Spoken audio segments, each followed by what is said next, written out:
जय माता दी। ओम नमः चंडिकाय नमः। अथ श्री दुर्गा सप्तशती।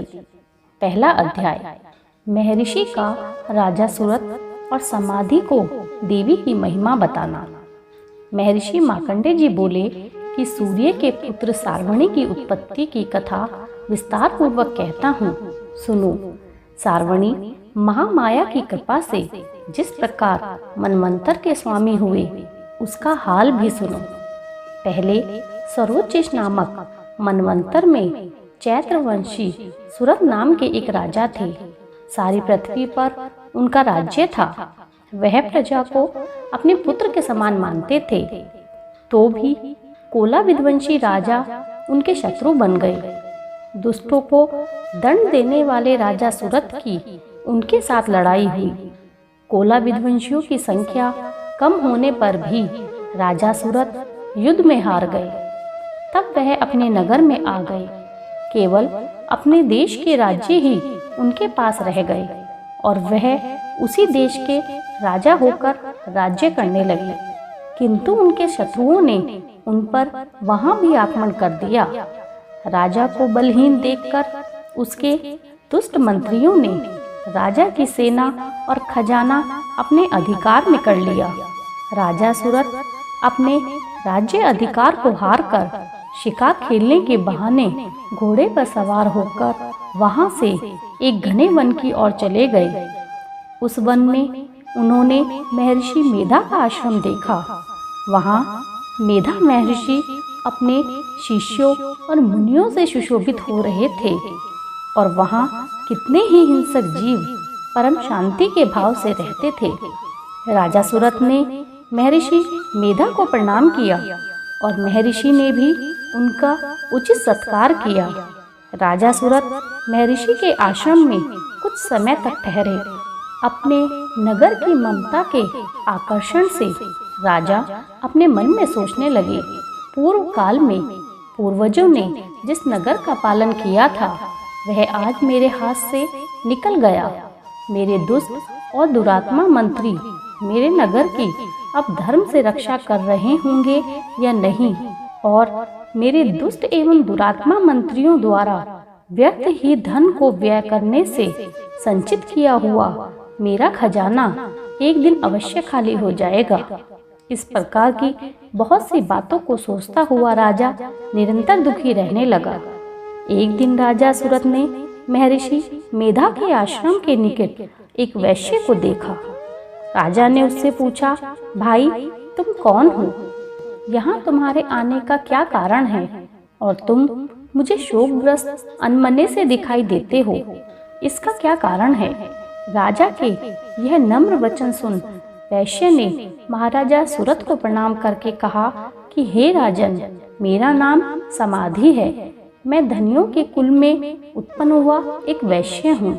मेरी दुष्ट स्त्री और पुत्रों ने लोभ से मेरा सब धन छीन लिया और मुझे घर से निकाल दिया। मैं इस तरह से दुखी होकर इस वन में चला आया हूँ और यहाँ रहता हुआ मैं इस बात को भी नहीं जानता कि अब घर में इस समय सब कुशल से हैं या नहीं। राजा बोले, जिस धन के लोभी स्त्री पुत्रों ने तुम्हें घर से निकाल दिया, फिर भी तुम्हारा चित्त उनसे क्यों प्रेम करता है? वैश्य ने कहा, मेरे विषय में आपका यह कहना सही है, किंतु मेरा मन इतना कठोर नहीं है। यद्यपि उन्होंने धन के लोभ में पड़कर पितृ स्नेह को त्याग कर मुझे घर से निकाल दिया, तो भी मेरे मन में उनके लिए कठोरता नहीं आती। हे महामते, मेरा मन फिर भी उन्हीं में फंसा हुआ है। इस बात को जानता हुआ भी मैं ये नहीं जान पा रहा हूँ कि मेरा चित्त उनके लिए क्यों दुखी है।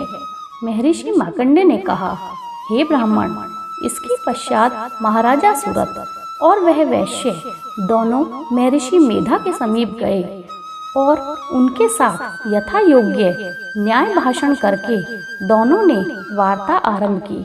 राजा बोले, हे राजन, मैं आपसे एक बात पूछना चाहता हूँ, सो आप कृपा करके मुझे बताइए।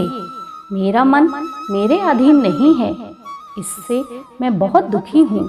राज्य धन आदि की चिंता अभी तक मुझे बनी हुई है और मेरी यह ममता अज्ञानियों की तरह बढ़ती ही जा रही है। और यह समाधि नामक वैश्य भी अपने घर से अपमानित होकर आया है। इसके स्वजनों ने भी इसे त्याग दिया है। स्वजनों से त्यागा हुआ भी यह उनसे हार्दिक प्रेम रखता है। इस तरह हम दोनों दुखी हैं। उन लोगों के अवगुणों को देखकर भी हम दोनों के मन में उनके लिए ममता जनित आकर्षण उत्पन्न हो रहा है। हमारे ज्ञान रहते हुए भी ऐसा क्यों हो रहा है? अज्ञानी मनुष्यों की तरह हम दोनों में यह मूर्खता क्यों है? महर्षि मेधा ने कहा, विषम मार्ग का ज्ञान सब जंतुओं को है। सबों के लिए विषय पृथक पृथक होते हैं।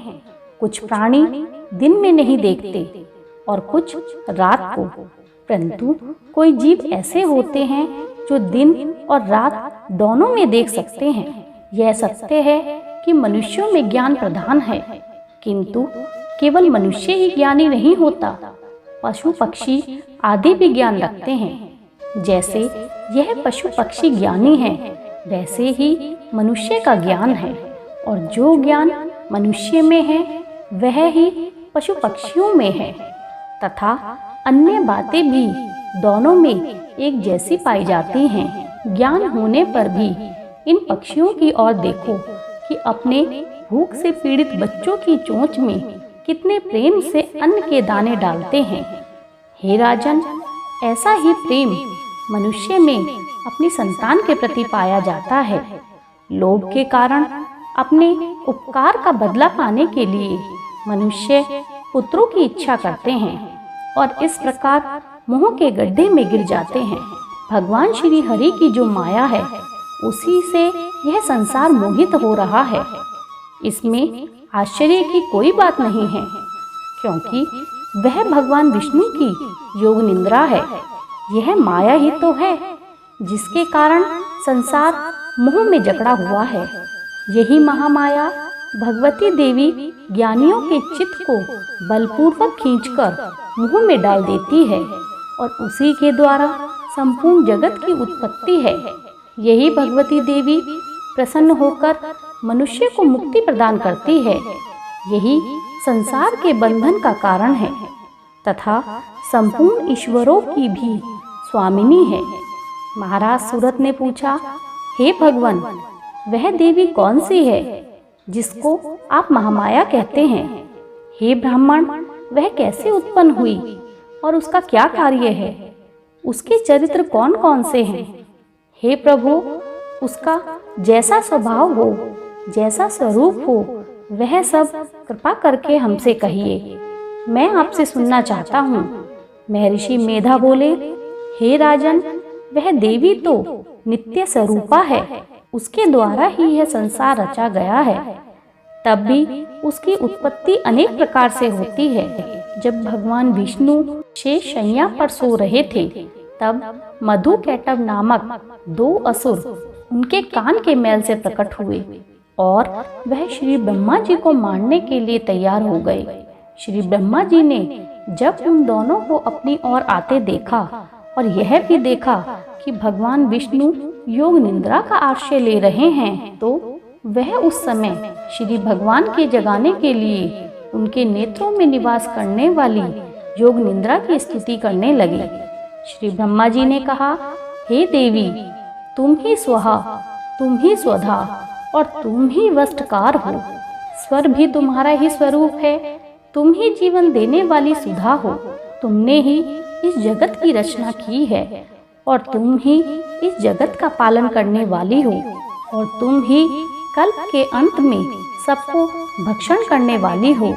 हे देवी, जगत की उत्पत्ति के समय तुम षष्ठी स्वरूपा हो, पालन काल में स्थिर स्वरूपा हो, कल्प के अंत में संहार रूप धारण कर लेती हो। तुम ही महाविद्या, महामाया, महामेधा, महारात्रि और मोहरात्रि हो। श्री ईश्वरी और बोध स्वरूपा बुद्धि भी तुम ही हो। लज्जा, पुष्टि, तुष्टि, शांति और क्षमा भी तुम ही हो। तुम खड़ग धारणी, शूल धारणी, घोड़ स्वरूपा, तथा गदा, चक्र, हंस, शंख और धनुष के धारण करने वाली हो। बाण, भुशुंडी और परिघ यह भी तुम्हारे ही अस्त्र हैं। तुम सौम्य और सौम्यंतर हो। यही नहीं बल्कि जितनी भी सौम्य और सुंदर वस्तुएं इस संसार में हैं, उन सब से बढ़कर सुंदर तुम हो। ऐसी अवस्था में भला तुम्हारी स्तुति कौन कर सकता है। इस संसार की सृष्टि, पालन और संहार करने वाले जो भगवान हैं, उनको भी जब तुमने निंद्रा के वशीभूत कर दिया, तो फिर तुम्हारी स्तुति कौन कर सकता है। मुझे भगवान विष्णु और भगवान शंकर को शरीर धारण कराने वाली तुम ही हो। मधु और कैटव जो भयंकर असुर हैं, इन्हें तो तुम मुंह में डाल दो और श्री हरि भगवान विष्णु को जल्दी से जगा दो और उनमें इनको मारने की बुद्धि भी उत्पन्न कर दो। महर्षि मेधा बोले, हे राजन, जब श्री ब्रह्मा जी ने देवी की इस प्रकार से स्तुति करके भगवान को जगाने और मधु कैटव दैत्यों को मारने के लिए कहा, तो वह भगवान श्री हरि विष्णु के नेत्र, मुख, नासिका, बाहु, हृदय और वृक्ष स्थल से निकलकर श्री ब्रह्मा जी के सामने आकर खड़ी हो गई।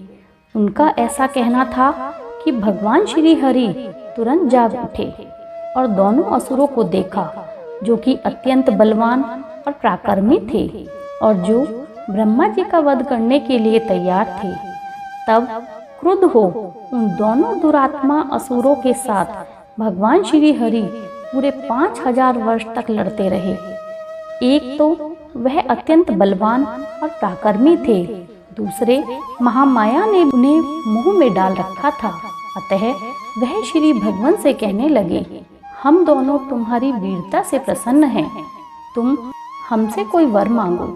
भगवान ने कहा, यदि तुम मुझ पर प्रसन्न हो तो अब तुम मेरे हाथों से मर जाओ, बस इतना सा ही वर मांगता हूँ। महर्षि मेधा बोले, इस तरह से जब वह धोखे में आ गए और अपने चारों ओर जल ही जल देखा, तो भगवान श्री हरि से कहने लगे कि जहाँ पर जल ना हो, सूखी जमीन हो, उसी जगह हमारा वध कीजिए। भगवान श्री हरि ने उन दोनों को अपनी जांघ पर लिटाकर उन दोनों के सिर काट डाले। इस तरह से यह देवी श्री ब्रह्मा जी की स्तुति करने पर प्रकट हुई थी। जय माता दी।